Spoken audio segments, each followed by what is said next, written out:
안녕하세요. 제 이름은 한정숙입니다. 이건 정말 큰 문제입니다.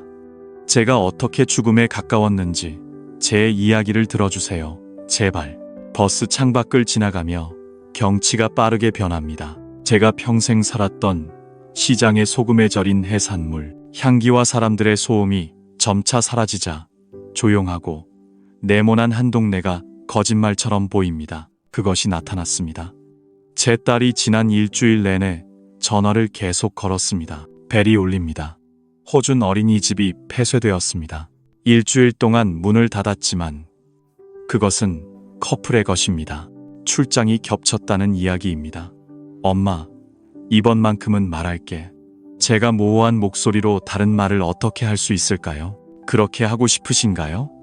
부모가 없는 아이는 부모가 없는 아이입니다. 끔찍한 일은 그것을 바라보는 것만으로 알 수 있습니다.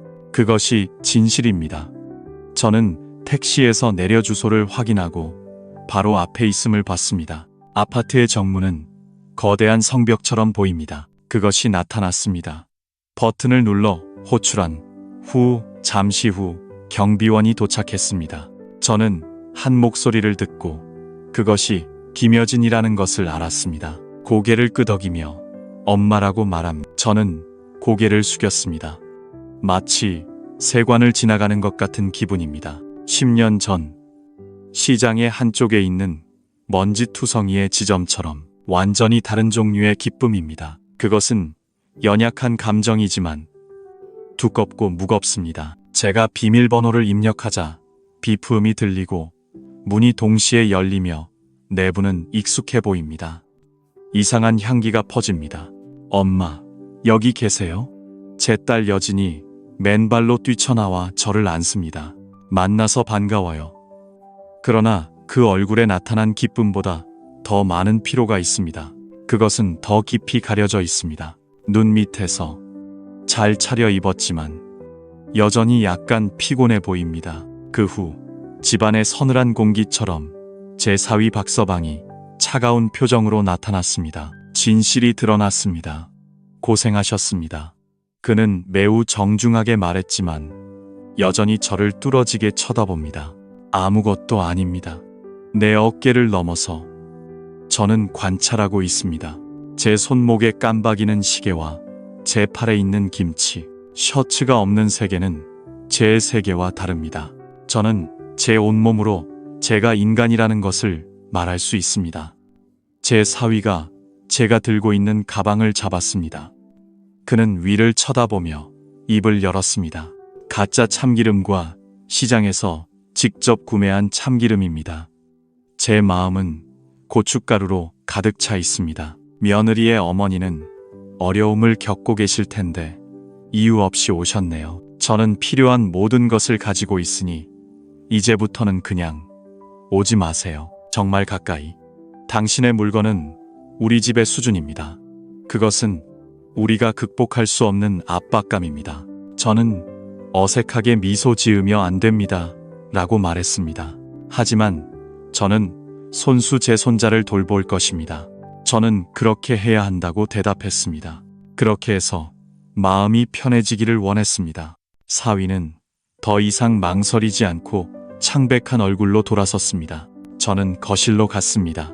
그 걸음걸이는 정말 여전히 그렇습니다. 예진이 저를 바라보며 작은 말을 했습니다. 그는 부드러운 목소리로 말했습니다. 내 어머니, 재준, 지금 큰 프로젝트를 진행 중이에요. 그래서 저는 매우 스트레스를 받고 있어요. 그러니 이해해 주세요. 그는 고개를 끄덕였어요. 제가 그걸 했으니까요. 하지만 제 마음의 어딘가에는 냉기가 있어요. 천장이 정말로 제 딸에게 따뜻한가요? 집은 따뜻할 때 여전히 집이지만 이곳은 비싼 큰 상자 같아요. 저는 그렇게 느꼈어요. 저는 그걸 돌렸어요. 안으로 들어가자 여진이 저에게 물을 한 잔을 건네주었어요. 그는 서둘러 그것을 저에게 주기 위해 움직였어요. 저는 조용히 제 딸의 뒷모습을 바라보았어요. 제가 아는 여진은 그렇게 마르지 않았어요. 그렇지 않아요. 결혼하기 전 저는 제가 축복받았다고 들었어요. 지금은 뾰족한 턱선과 움푹 들어간 모습으로 첫 번째 공이 제 눈에 띄었어요. 여진, 맛있게 먹고 나가세요. 뭐라고요? 제 얼굴의 절반이 사라졌어요. 저는 그걸 놓치지 않았어요. 그는 미소를 짓는 것 같았어요. 저는 당신이 많이 사줘서 맛있게 먹었어요. 그건 제가 다이어트를 하고 있기 때문이에요. 저는 그걸 보았어요. 그때 그렇게 되었어요. 여진이 차를 테이블에 놓았어요. 손을 뻗을 때 소매가 조금 거칠어요. 저는 함께 참여했어요. 매우 혼란스럽고 칙칙해요. 그것은 멍이에요. 제 마음이 조여드는 것 같아요. 여진이 깜짝 놀라서 서둘러 소매를 펼쳤어요. 저는 그것을 끌어내렸어요. 마치 잡혀서는 안 될 일로 잡힌 것처럼요. 사람처럼. 어젯밤의 전시장이에요. 그것을 옮길 때 무언가에 부딪혔어요. 쿵. 아무것도 아니에요. 엄마, 어디를 보고 계세요? 적어도 약을 발라야 해요. 안 돼요. 괜찮으세요? 그들은 모두 나갔어요.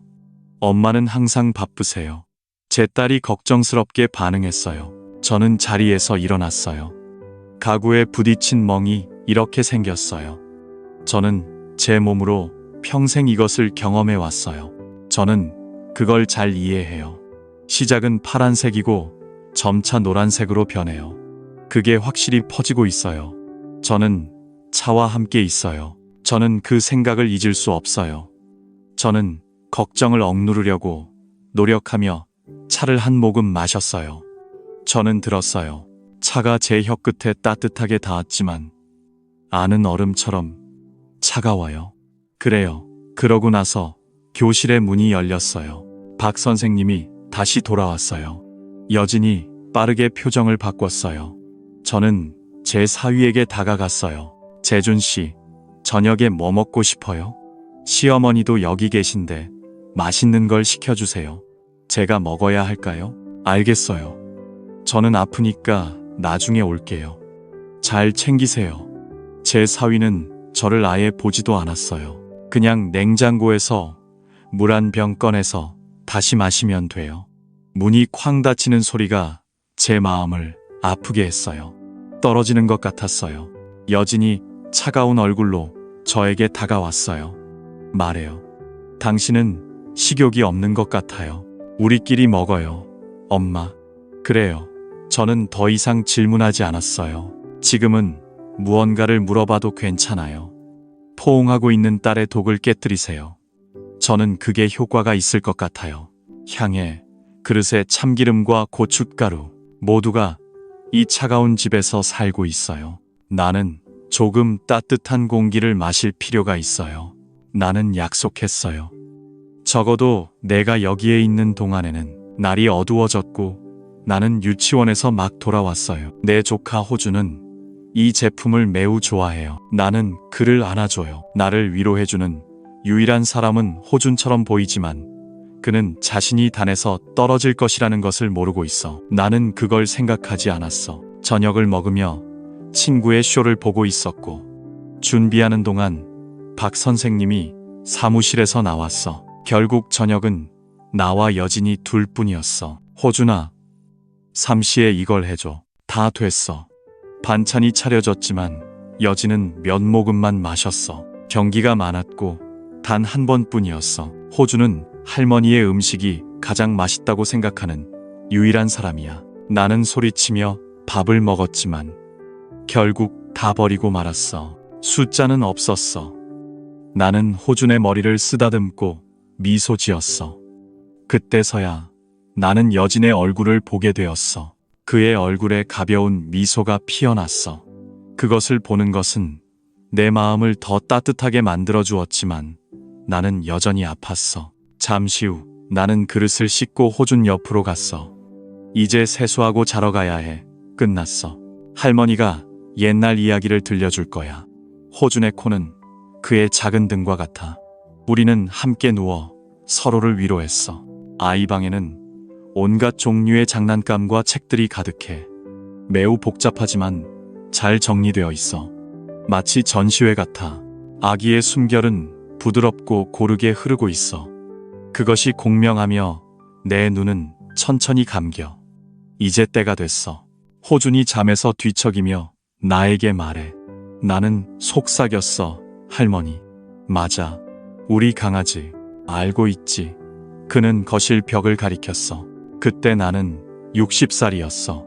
여진이 찍은 추억의 단독 사진이 공중에 걸려 있었어. 내가 집에 돌아왔을 때 내 사진은 이렇게 보였어. 나는 그것이 좋은 자리에 걸려 있는 것을 보고 안심했어. 내 사위는 나에게 전혀 신경 쓰지 않았어. 아니, 나는 말했어. 하지만 호주는 그래. 나는 그를 때렸어. 너는 거기까지 걸어갈 수 있어. 다른 곳은 안 돼. 나는 완전히 안 된다고 말했어. 내가 다른 곳에 걸면 더 좋을 것 같아. 나는 그렇게 했지만 아버지는 화를 내셨어. 한순간 내 등줄기를 타고 차가움이 흘렀어. 그것은 흐르고 있었어. 나는 그저 단순한 언급으로 여길 수 없었어. 아이의 말은 정말 구체적이었어. 반드시 무조건적인 적이어야 해. 다른 곳은 전혀 안 돼. 그것은 존중을 의미해. 아니, 그렇지 않아. 마치 뭔가 걱정스러운 것을 숨기려는 것 같아. 기념비나 자물쇠처럼. 그것은 나에게 이상한 감정을 줬어. 나는 잠자는 아이의 이마에 땀을 느꼈어. 나는 청소하면서 거실 벽을 바라봤어. 어두운 곳에서 찍힌 내 사진 속 얼굴이 무감각하게 나를 내려다보고 있어. 왜 하필 그 특정 장소였을까? 왜 내 사위가 내 사진 속의 자리에 있었을까? 그가 그렇게 집착했을까? 내 딸의 손목에 희미한 멍이 있어. 내가 그녀 앞에 서 있을 때 내 딸의 모습이 작아지는 장면. 그리고 이제 그 사진이 찍힌 장소야. 내 머릿속의 퍼즐 조각들이 점차 제자리에 돌아오고 있어. 나는 애쓰지만 그것을 찾지 못하고 있어. 나는 피곤하지만 잠을 잘 수 없어. 집안의 차가운 공기는 단순히 온도 문제만은 아닐 수 있다. 갑자기 머릿속에 아이디어가 떠올랐다. 오늘 밤 나는 쉽게 잠들 수 없을 것이다. 여전히 그렇다. 다음 날 아침 내 몸은 아프고 아마도 밤새 뒤척였기 때문이다. 그것은 솜처럼 무겁다. 거실에 나가니 박 씨는 이미 출근했다. 나는 준비된 태블릿과 함께 테이블에 앉았다. 나는 화면을 바라보고 있다. 내가 준비한 아침을 보지 마라. 아니, 예진이 그 앞에 있다. 토스트와 커피를 멈추세요. 그는 고개를 들었다. 시어머니, 어젯밤 잘 주무셨나요? 그의 질문은 행복에 대한 질문이 아니라 확인의 질문이다. 매우 가깝다. 아마도 어젯밤 내가 뭔가 이상한 일을 했던 것 같다. 마치 그가 자신이 그에 대해 조금이라도 이해하고 있는지 알아보려는 듯하다. 그것은 정말로 차가운 시선이다. 그때 너 덕분에 나는 아주 좋은 집에서 살 수 있을 것이다. 나는 편안하게 잠을 잤다. 일부러 더 크게 열어두었다. 그는 미소를 지으며 보였다. 의심하는 것은 가장 어리석은 행동이다. 왜냐하면 그것은 거짓말이다. 뱀을 다룰 때는 뱀을 사용하라. 이것은 지혜를 요구하는 규칙이다. 내 대답은 당신은 만족하나요? 박서방이 태블릿을 돌아보았다. 나는 그것을 돌렸다. 그가 현관문을 나설 때까지 그들 사이에 더 이상 대화는 없었다. 장인어른이 출근할 때 예진의 얼굴은 모든 것이 조금 더 밝아지기 시작하는 것 같았다. 나는 호준과 문제없이 놀았다. 나는 그것에 집중하기로 결정했다. 우리는 함께 있었다. 블록으로 놀면서 아이가 갑자기 말했다. 어젯밤 우리가 이야기했던 걸 다시 해보자. 나는 그것을 꺼냈다. 할머니, 아빠는 유색인종이에요. 그는 의사입니다. 컬러 의사? 그게 무슨 뜻인가요? 나와 아빠 사이의 비밀이다. 게임이 있다. 이것은 무지개와 함께하는 안전 게임이다. 안전이라는 단어를 들었을 때 내 심장이 멈췄다. 그것이 떨어졌다. 나는 블록을 쌓는 척하며 아이와 놀았다. 나는 그 목소리에 더 귀를 기울였다. 정말 재미있을 것 같다. 할머니, 그 게임은 어떻게 해요? 나에게 알려줄 수 있나요? 내 질문에 호주는 고개를 저으며 손가락으로 입술에 대었다. 나는 그것을 가져왔다. 아빠, 다른 사람에게는 말하지 말아주세요. 나는 아니라고 말했다. 이것은 우리의 가족이다. 이것은 보호해야 할 매우 중요한 게임이다. 가족. 이것은 보호 게임이다. 6살, 건지. 당신은 아이에게 무엇을 가르쳤나요? 나는 다시 미소를 지으려 노력했. 나는 물었다. 그럼 어떤 색이 있나요? 나에게 알려줄 수 있나요? 할머니는 파란색이에요. 내가 가장 좋아하는 색. 당신은 파란색이 있나요? 내 것. 그 말을 들은 호준의 눈이 크게 열렸다. 우아함. 할머니, 어떻게 아셨어요? 파란색은 첫 번째 색이에요.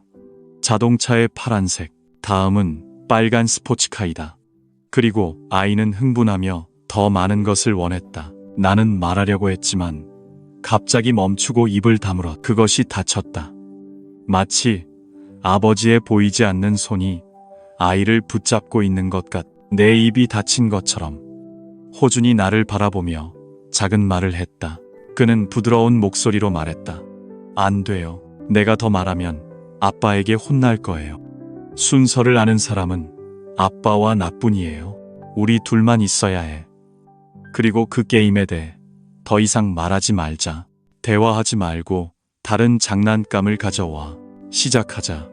아이의 순수한 얼굴 뒤에서 어둠을 바라보며 나는 확신한다. 이것은 단순히 부자들 사이의 게임이 아니다. 교육이다. 이것은 훈련 세션이다. 손자에 대해 할아버지만 아는 비밀이 있다. 그들은 그를 공범으로 만들고 있다. 어젯밤은 비가 많이 내렸다. 창문에 떨어지는 빗소리가 집안에서 메스꺼움을 느끼게 한다. 무거운 침묵이 더욱 뚜렷해진다. 그렇게 보인다. 여진은 오늘 회사 저녁 파티의 사위가 늦을 것이라고 말했. 그는 나와 호준을 위해 저녁을 준비하겠다고 말했다. 그는 먼저 방에 들어갔다. 뒤에서 보니 오늘보다 작아 보인다. 위험해 보인다. 집에 거의 다 와서 거실로 들어갔다. 소파에서 뜨개질을 하다 잠이 들었다. 호준은 항상 내 곁에 있었. 그때 현관 비밀번호를 누르는 소리가 들렸다. 내가 집에 들어서자 인형이 거칠고 비틀거리며 소리를 냈다. 그것은 술에 취한 박 선생님이다. 그는 소파에 앉아있는 나를 보았다. 당신은 내가 보이지 않거나 보았음에도 불구하고 무시했나요? 나는 어둠 속에서 전화기를 꺼냈다. 나는 이미 들었다. 그의 찌푸린 얼굴이 액정의 불빛에 비추어졌. 진실이 드러났다. 그는 부드러운 목소리로, 그러나 분노가 가득 담긴 목소리로 말했다. 억눌릴 수 없는 목소리로.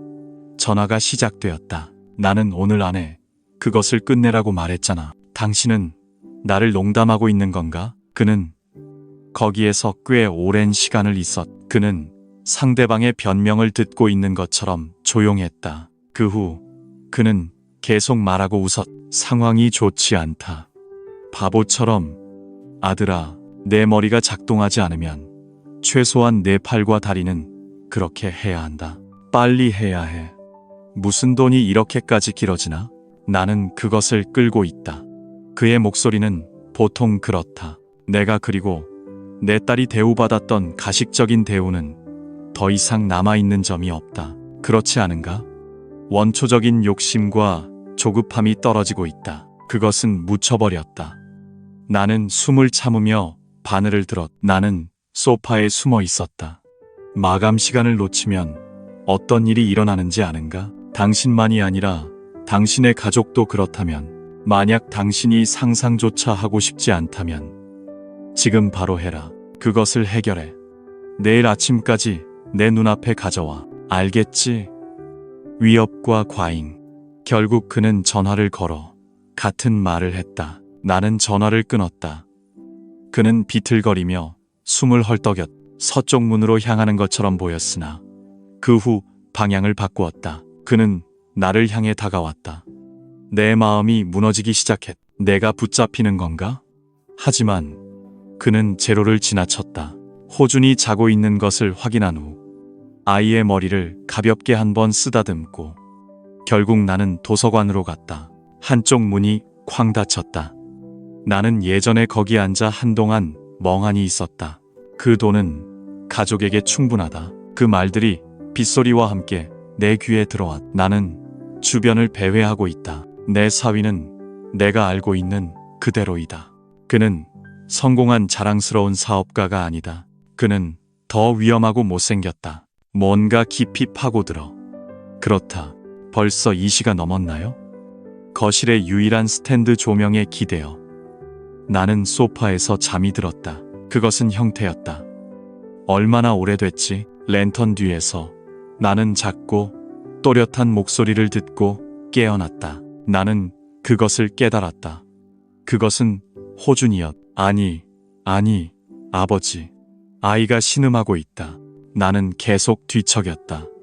나는 그의 등을 가볍게 두드리며 아마도 악몽을 꾸고 있는 것이라고 생각했다. 내가 아이에게 건네주기 위해 몸을 돌리자 그의 입에서 결정적인 말들이 쏟아져 나왔다. 아니, 아버지, 거기에 없어. 할머니의 사진. 먼저 전체 몸에 파란색을 칠한다. 나는 내 피가 차갑다고 느꼈다. 어둠 속에서 자고 있는 아이의 소리. 정말로 선명하고 생생하다. 너가 하루 종일 자랑한 무지의 금고는 게임의 연장이었다. 할머니의 사진과 주문이 앞에 파란색으로 놓여 있다. 이것은 단지 아이들의 게임이다. 꿈이 아니다. 아버지는 아들에게 계속해서 전달하고 그것은 비밀번호와 지침이다. 나는 자고 있는 아이이며 숨을 멈췄다. 나는 그의 얼굴을 조용히 바라보았다. 아이의 순수한 얼굴 위에 신부와 박서방의 탐욕스러운 미소가 겹쳐진다. 나는 이것을 보았다. 아이는 무엇을 보고 듣고 있는가? 괜찮은가? 아버지의 가장 심각한 죄는 순수한 방식으로 동원되고 있다. 이 아이는 진실을 전혀 모른다. 그렇다. 창밖의 비는 그쳤지만 내 마음은 내부에서 폭풍이 막 시작되었. 나는 시작한다. 나는 자고 있는 손자를 일으켰다. 나는 그 방에서 아이와 내 사위를 그렸다. 내 딸은 진실을 모르고 자고 나는 그것을 보호해야 한다. 그렇게 하려면 좋은 심리적 준비가 필요하다. 나는 해냈다. 이제부터는 전쟁이다. 증거도 동맹도 없는 외로운 전쟁이 모든 것이 시작되었다. 다음 날 아침, 식탁의 공기는 어제와 완전히 다르다. 그것은 서서히 가라앉고 있다. 마치 밤새 무언가가 일어난 것처럼. 박서방은 깨끗한 모습으로 돌아왔다. 나는 나타났지만 여전히 어젯밤의 취기와 분노가 남아있다. 두 눈썹 사이에 희미한 주름이 사라지지 않은 것 같. 나는 붙잡혔다. 그는 평소보다 조용하다. 여진은 자신의 사위의 표정을 관찰하고 있다. 나는 가만히 앉아 있을 수 없다. 나는 이 기회를 놓치지 않기로 결정했다. 나는 그것을 먹었다. 뱀의 굴에 들어가려면 뱀처럼 생각해야 한다. 그리고 때때로 그들은 긴 막대기로 구멍을 뚫는다. 반응을 볼 수 있는 지혜도 필요하다. 그것이 법이다. 나는 박씨 앞에서 따뜻한 용이다. 세상에서 가장 친절한 시어머니의 손을 놓아준다. 그는 미소를 지었다. 박씨, 어젯밤 늦게까지 열심히 일하셨군요. 많이 힘드셨겠어요. 잠시 쉬어봅시다. 그는 잠시 내 얼굴을 바라보다가 대답했다. 나는 신경 쓰지 않고 그냥 말했다. 맞아요. 당신을 볼 때 정말 멋져요. 나는 아이디어가 있다. 요즘 돈 벌기가 정말 어렵다. 어디가 쉬울까? 나는 평생 이 시장에 있었다. 바닥에서 먼지를 먹고 번 돈이다. 나는 그것을 얻었지만 당신은 그곳에 앉아 큰일을 하고 있습니다. 내 말은 당신은 돈에 빠져 있습니다. 비밀이 있나요? 내 말은 순수한 존경입니다. 날카로운 미끼입니다. 나는 그의 반응을 보고 싶습니다. 그는 내 칭찬에 놀라며 이해했습니다. 나는 그것이나 내 의도를 드러낼 수 있습니다. 당신은 의심하고 조심스러워할 수 있습니다. 물론 그럴 것입니다. 어쨌든 나에게는 유용한 정보입니다. 끝났습니다. 박서방이 태블릿에서 눈을 떼고 나를 바라보았습니다. 나는 그를 뚫어지게 바라보았습니다. 그의 눈은 차갑고 건조했습니다. 그는 입가에 미소를 지으며 말했습니다. 시어머니. 네, 내 시어머니는 평생을 살아왔습니다. 돈. 나는 1시간 안에 돈을 벌 수 있습니다. 당신이 세계의 구조를 알든 모르든 이것은 비밀 문제가 아닙니다. 그것은 다릅니다. 내 시어머니는 평생 동안 이해하기 힘든 분이었습니다. 그것이 세상입니다. 그러니 그것에 대해 걱정하지 마세요. 내 시어머니는 호준을 잘 돌보는 분입니다. 그것이 당신이 해야 할 일입니다. 그로부터 내 뺨을 때렸습니다. 맞는 느낌입니다. 무지와 경멸로 가득한 완벽한 전주곡입니다. 당신은 알 필요가 없으며 알 권리도 없습니다. 아무것도 없습니다. 그러니 간섭하지 마세요. 그는 내 것입니다. 질문의 의도를 정확히 파악하고 가장 모욕적인 방식으로 벽에 부딪혔습니다. 맞아요. 나는 내 안에서 끓어오르는 분노를 느끼고 있습니다. 나는 웃음을 참으려고 합니다. 그럼 나는 무엇을 알겠습니까? 나만의 것입니다. 내 사위는 정말 멋집니다. 우리의 여진아, 호준아, 나를 잘 돌봐줘. 대화는 더 이상 이어지지 않았습니다. 하지만 나는 중요한 사실이 있습니다. 나는 확인했습니다. 그는 매우 조심스럽게 가면을 쓰고 있습니다.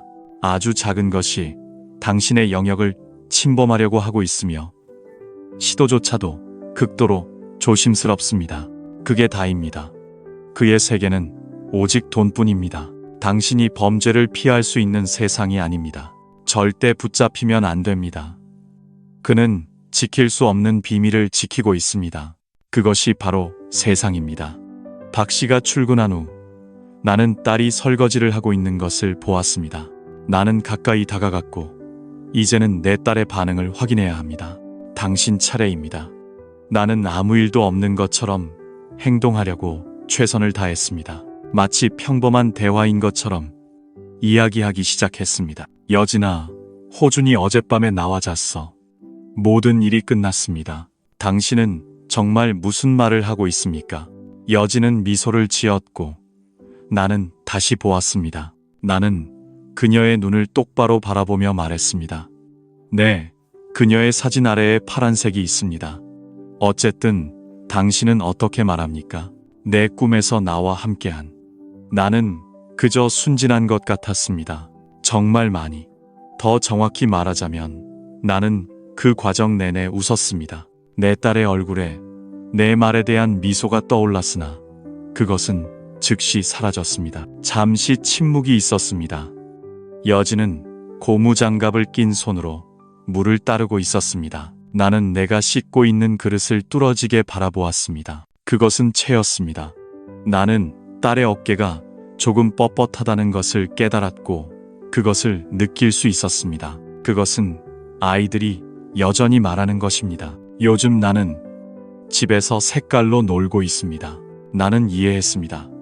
내 딸의 목소리는 큰 노력으로 태어났지만 나는 조금 떨리고 있습니다. 사람들이 생각 없이 지나치는 그런 종류의 것입니다. 아무 반응도 없습니다.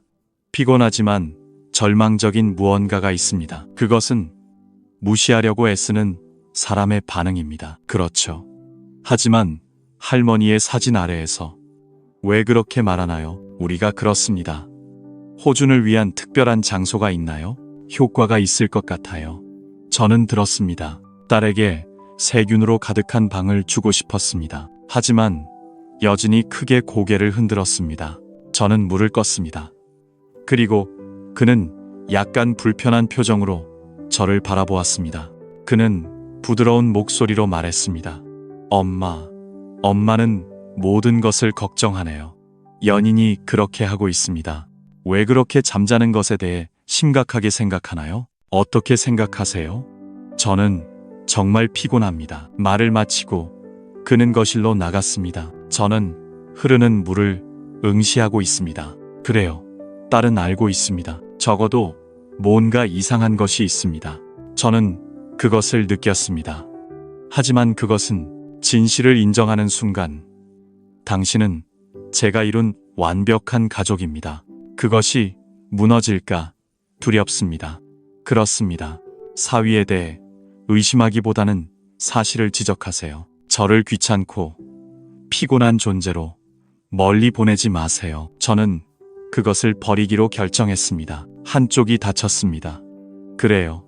이제 이 전쟁은 정말로 저만의 것입니다. 저는 그것을 해야 합니다. 그날 오후 저는 호준을 보내서 최종 확인을 했습니다. 접근했습니다. 우리는 거실 바닥에 앉아 함께 그림을 그렸습니다. 그래요. 저는 호준의 스케치북 안에 있습니다. 저는 큰 자동차를 그립니다. 호준아, 너의 할머니는 파란색 자동차를 가지고 있어. 너에게 색칠해 줄까? 우리의 호준은 최고야. 내가 가장 좋아하는 색은 파란색이야. 나는 파란색으로 색칠합니다. 저는 각 단어를 강조합니다. 아이는 잠시 제 눈을 바라봅니다. 그는 고개를 끄덕입니다. 저는 파란색 색연필을 집어듭니다. 저는 제 차를 매우 조심스럽게 칠합니다. 저는 물어봅니다. 호주는 아버지와 함께 안전하게 놀고 있습니다. 그것은 농담입니다. 당신은 파란색이 최고라고 말합니다. 그 후 다음에 어떤 색이 나올까요? 할머니에게 조금이라도 말해줄 수 없나요?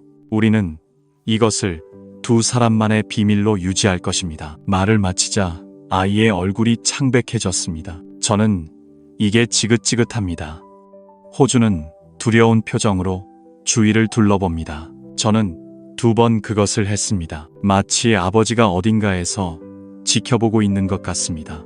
마치 그곳에 있는 것처럼 아이는 노란색 색연필을 들고 있습니다. 저는 색연필을 바닥에 떨어뜨렸습니다. 저는 그것을 떨어뜨렸습니다. 그리고 그는 눈물이 메인 목소리로 저에게 속삭입니다. 할머니, 엄마에게도 그 말을 해줘요.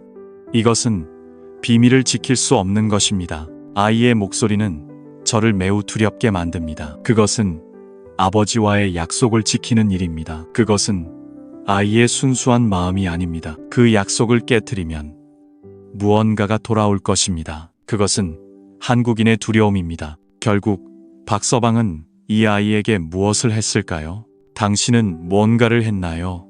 아버지? 잘못 주문하거나 다른 사람에게 말하면 그는 우리 가족이 큰 문제에 처해 있다고 말합니다. 더 이상 요구할 수 없습니다. 아무것도 없습니다. 저는 아이를 꼭 껴안았습니다. 제 연약한 몸이 계속 떨리고 있습니다.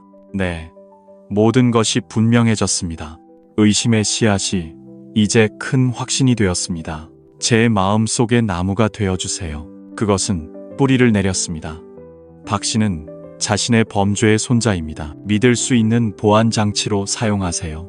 네, 세상에서 누구도 예상할 수 없는 것. 순수한 6살 아이의 기억 속에서 그는 자신의 비밀스러운 황금뼈를 숨겼습니다. 맞아요. 이제 제가 해야 할 일은 하나 있습니다. 그가 숨기고 있는 추악한 비밀을 알려드리겠습니다. 스스로 파헤쳐서 세상에 공개할 것입니다. 그게 다입니다. 다음 날 저는 활동을 진행하기로 결정했습니다. 저는 그것을 먹었습니다. 기회가 생각보다 빨리 찾아왔습니다. 여진이 호준을 초등학교에 데려갔습니다. 그는 집을 떠나며 외출한다고 말했습니다. 물론 박 씨는 회사에 있습니다. 결국 저는 이 넓은 집에 혼자 남게 되었습니다. 그 일이 완료되었습니다. 제 심장은 두근거립니다. 저는 침착함을 유지하려고 노력합니다. 상거래에서 여러 가지 어려움을 겪었습니다. 배운 용기가 이런 순간에 도움이 됩니다. 효과가 있었습니다. 첫 번째 목표는 거실 벽에 걸어놓는 것입니다. 그것은 사진입니다. 저는 부엌에 있으며 마른 수건을 들고 있습니다. 거실로 가서 사진 틀의 바닥을 깨끗이 닦습니다. 과장된 방식으로 마치 그가 흉내를 내다 넘어지는 것처럼 넘어졌습니다. 제 어깨가 사진 틀의 모서리에 부딪혔고 무거운 틀이 바닥에 떨어지며 우르릉 소리를 냅니다.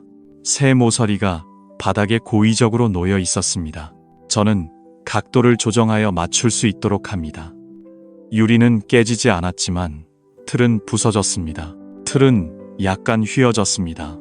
이는 나중에 사위에게 보여주기에 완벽한 것입니다. 그것은 핑계가 될 것입니다. 저는 떨리는 손으로 틀을 치웠습니다. 숨겨진 벽 뒤에서 저는 보았습니다. 처음에는 아무것도 보이지 않았습니다. 그것은 부드러운 실크 벽으로 된 집에 불과합니다. 실망감이 밀려오자 저는 얼굴을 돌렸습니다. 머리를 숙이고 벽을 옆으로 바라보았습니다. 바로 그때 빛의 각도에 따라 벽지 위에 아주 선명하게 보일 수 있는 미세한 선이 있습니다. 그것은 보입니다. 어떤 날카로운 물체, 머리카락보다 얇습니다. 두 벽이 만나는 곳에 이음새와 같습니다. 누군가가 칼로 가볍게 잘랐습니다. 그런 흔적입니다. 자세히 보면 이 직선은 완벽한 정사각형입니다. 그리고 그것이 있습니다. 너비의 약 1, 2이고 길이는 약 50cm 정도로 보입니다. 정사각형의 흔적입니다. 저는 손가락으로 그것을 할 수 있습니다. 저는 그 부분을 방금 쓸었습니다. 느낌과 질감은 다른 부분과 큰 차이가 없습니다. 저는 없지만 오랜 경험이 저에게 알려줍니다. 네, 이것은 벽이 아닙니다. 이것은 문입니다. 그것은 문입니다. 제 심장은 미친 듯이 뛰고 있습니다. 저는 달리기 시작했습니다. 사실 호주는 자고 있습니다. 제 직감이 맞았습니다. 첫 번째 단서를 얻자마자 저는 그것을 향해 나아갔습니다. 그는 절대 제 작업실에 들어오지 않았습니다. 저는 그에게 음료를 마시라고 했지만 오늘은 예외입니다. 저는 이 어지러운 책을 보는 것을 참을 수 없습니다. 저는 시어머니가 청소하려고 하는 것처럼 행동할 것입니다. 저는 준비가 되었습니다. 내가 문을 열었을 때 박 씨의 성격이 드러났습니다. 모든 것이 드러나는 공간이 나타났습니다. 모든 것이 칼로 잘린 듯 제자리에 있었습니다. 먼지 하나 없이 깔끔했습니다. 책장에 있는 책들은 장식처럼 정리되어 있었습니다. 큰 테이블 위에는 고급 컴퓨터가 하나 있었습니다. 컴퓨터와 몇 개의 문서만 있었습니다. 이 방은 공부와 일을 위한 곳이었습니다. 어떤 것을 숨기고 위장하기 위한 완벽한 공간이 아니라 단순한 공간처럼 보였습니다. 내 목표는 책상 아래에 놓인 작은 종이 조각이었습니다. 그것은 파란색이었습니다. 나는 미리 준비한 비닐봉지를 손에 쥐고 있었습니다. 조심스럽게 쓰레기통을 파란색 통에 넣었습니다. 그것은 열려 있었습니다. 안에는 면과 잘린 종이가 있었습니다. 그것은 끈처럼 엉켜 있었습니다. 대부분은 문서나 은행의 보고서 같았습니다. 그것들은 하얀 종이였습니다. 나는 실망하지 않았고 비닐봉지를 착용했습니다. 잘린 종이를 제거하며 시작했습니다. 바로 그때 하얀 종이들 사이에서 밝은 색이 나타났습니다. 그것은 여러 조각의 혼합이었습니다. 그것은 보였습니다. 파랑, 빨강, 노랑과 푸르름, 호준이 언급한 색깔의 놀이였습니다. 그것이 바로 색깔이었습니다. 너무 생생해 나는 눈을 뗄 수 없었습니다. 아무것도 없었습니다. 나는 숨을 멈추고 몇 개의 색종이를 집어들었습니다. 조심스럽게 개를 안았습니다. 자세히 보니 종이는 단순한 색깔뿐이었습니다. 거기에는 숫자가 매우 작은 글씨로 인쇄되어 있었고 글자의 조합은 희미하게 나타났습니다. 어떤 코드와도 같았습니다. 나는 각색의 종이를 몇 개 가지고 있었습니다. 아무도 눈치채지 않도록 꺼내기만 하면 됩니다. 그것은 손수건에 쌓여 있었다. 이것이 결정적인 증거가 될 수 있다. 박 씨는 그의 범죄와 관련된 중요한 인물이다. 문서를 색깔별로 분류하여 관리한다. 더 이상 필요하지 않으면 즉시 잘라서 모든 흔적을 없애야 한다. 나는 그것을 없애고 싶었다. 하지만 그는 자신의 범죄의 흔적을 알 수 없을 것이다. 없애는 행동 자체가 또 다른 행동이다. 그것이 증거가 되어 나에게 넘어오게 될 것이다. 그뿐이다. 나는 서쪽에서 왔다. 결국 호준의 방에 도착했다. 마지막 조각은 호준이다. 나는 실업자의 금고와 관련된 문제를 언급했다. 가능성이 매우 높다. 내가 아이 방을 둘러보고 있을 때 책장을 발견했다. 구석에 큰 돼지가 있었다. 저금통이 왔다. 빨간색 플라스틱으로 만들어졌. 평범해 보이는 저축 계좌였다. 하지만 뭔가 이상했다. 저금통은 아이의 책장에 두기에는 적합하지 않았다. 매우 깨끗했고 먼지 하나 없었다. 그것은 반짝였다. 마치 누군가 방금 그것을 올린 듯했다. 나는 조심스럽게 저금통을 들어 올렸. 예상과는 달리 저축 계좌는 극히 많았. 그것은 매우 무거웠다. 동전이 가득하다고 말하기에는 지나치다. 그것은 매우 무겁고 내가 흔들 때 딸랑거리는 소리를 냈다. 나는 아무 소리도 들을 수 없었. 대신 쇠덩어리나 돌이 우르릉 소리를 냈다. 지루한 소리, 뒹구는 소리였다. 내 호기심이 자극받았다. 나는 저축 계좌를 개설하려고 했지만 동전을 꺼내는 구멍은 확실히 접착제로 덮여 있었다. 그것은 같은 것에 의해 단단히 차단되어 있었다. 망치로 부수지 않는 한 절대 열 수 없다. 사람들은 그것을 열 수 없게 만들었다. 나는 돼지 저금통을 원래 자리로 돌려놓았. 나는 생각에 잠겼다. 박 선생님은 손자방에서 이렇게 보였. 나는 열 수 없는 무거운 돼지 저금통을 두고 갔. 그 이유는 무엇일까? 이것은 다른 무언가로 위장된 돼지 저금통입니다. 그것은 아마 잘린 문서의 원본 데이터일 수 있으며 하드 드라이브나 USB와 비슷한 무언가일 수도 있습니다. 6살 아이에게는 아무도 돼지가 아닙니다. 저는 돼지 저금통에 의심하지 않을 것입니다. 그때 현관 초인종이 울렸습니다. 저는 그 소리를 들었습니다. 여진이와 호준이가 돌아왔습니다. 맞아요. 저는 호준 방을 급히 나와 거실로 갔습니다. 저는 그것을 바닥에 치우지 않고 두었습니다. 사진 액자만 가리키며 그는 슬퍼 보였습니다. 제가 그것을 만들었습니다. 어머, 여진아, 이걸 어쩌지? 청소를 하다가 멈췄습니다. 제 딸은 제 연기에 매우 놀랐습니다. 반대로 그것은 저를 위로해 주었습니다. 저는 손에 아무것도 없었습니다. 제 머릿속에는 세상에 대한 확실한 증거가 있었습니다. 그것은 새겨져 있었습니다.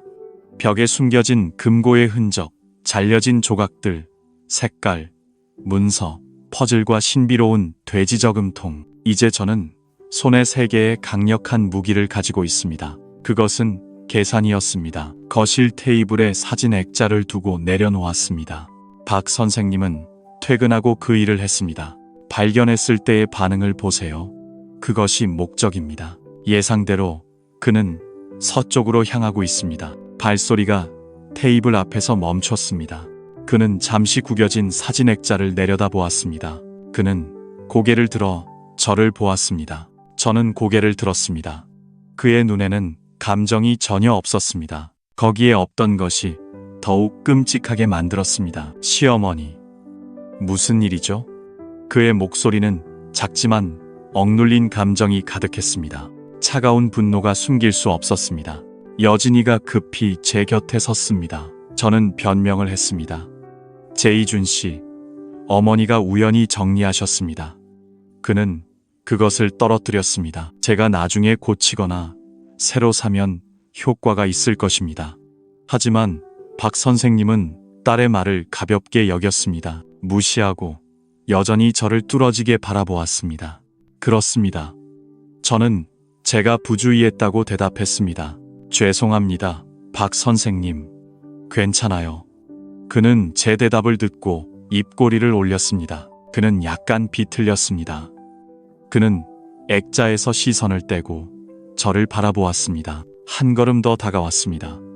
그리고 아무도 들을 수 없도록 작게 말했습니다. 하지만 제 귀에는 천둥처럼 들렸습니다. 시어머니, 제 물건은 다른 사람이 보고 있습니다. 저는 정말 손에 화상을 입는 것이 싫습니다. 이것은 특히 제 논문에 해당합니다. 그의 말은 질문이 아니라 경고의 말이었습니다. 중요한 것은 액자가 떨어진 것입니다. 아니, 당신은 제 영역에 가까이 있습니다. 저는 제가 여기저기 떠돌고 있었다는 것을 알고 있었습니다. 그의 눈은 제가 하고 싶었던 말을 그대로 나타냈습니다. 그는 제가 금고의 흔적을 찾았는지 물었습니다. 나는 그게 뭔지 모르겠지만 뭔가를 파고 있어. 당신이 돌아다니고 있다는 사실이 주목받고 있어. 분명히 차가운 땀이 내 등줄기를 타고 흘렀습니다. 나는 그의 눈을 바라보며 아무 말도 하지 않았습니다. 나는 그렇게 하지 않았습니다. 알겠어. 이해했어. 조심해. 그런 일이 다시 발생하지 않게 해. 긴장감이 거실을 감싸고 가득 찼다. 그는 더 이상 아무 말도 하지 않았다. 결국 나는 도서관으로 갔다. 하지만 나는 알 수 있었다. 이제 그는 나를 무지한 자로 여기고 있다. 그것이 시작되었다. 이제부터 더 많은 것이 있다. 조심하고 대담해져야 해. 나는 움직여야 한다. 그날부터 집은 더 차가워지고 얼어붙었다. 박 선생님이 나를 만났다. 나는 일부러 그를 피했고 거실에 있을 때 그것은 책에서 비롯된 것이 아니었다. 나도 그의 시선을 조용히 피했다. 오직 호준을 돌보는 데만 집중했다. 나는 최선을 다했다. 나는 박서방의 움직임에 집중했다. 그가 금고를 여는 순간을 기록해야 했다. 나는 해냈다. 이틀 후 늦은 밤 기회가 왔다. 나는 돌아왔다. 모두가 잠든 사이 나는 호준의 방에 있었다. 나는 잠자는 척하고 귀를 기울였다. 그래, 고양이처럼 몰래 발소리를 조용히 해. 나는 작업실 문이 열리는 소리를 들었다. 그리고 잠시 후 희미한 빛이 거실을 비추었다. 나는 그림자가 움직이는 것을 느꼈다. 나는 숨을 죽이고 호준 방의 틈새로 바라보았다. 밖을 힐끗 보았다. 거실은 어두웠지만 작업실에는 한 남자에게서 희미한 빛이 나왔다. 그것은 그 그림자를 비추었다. 박 선생님이었다. 그는 내 사진이 사라진 벽 위에 있었다. 그의 손에는 스마트폰처럼 보이는 작은 물체가 있었고 그는 그것을 벽으로 가져갔다. 나는 그렇게 했다. 그 후 티카가 아주 작게 말했다. 나는 기계 소리를 들었다. 그 소리와 함께 그는 벽의 일부를 부수었다. 나는 부드럽게 밀었다.